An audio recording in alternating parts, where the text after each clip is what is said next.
Umasa pa na ako'y iyong ibigin tulad ng iba.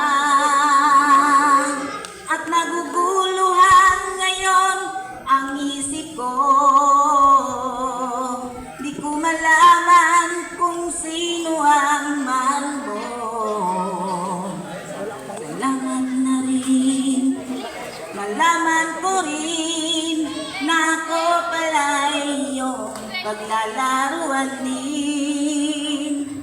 Di mo ba alam, masakit sa akin kung alam mo lang ang aking damdamin. At nagugulat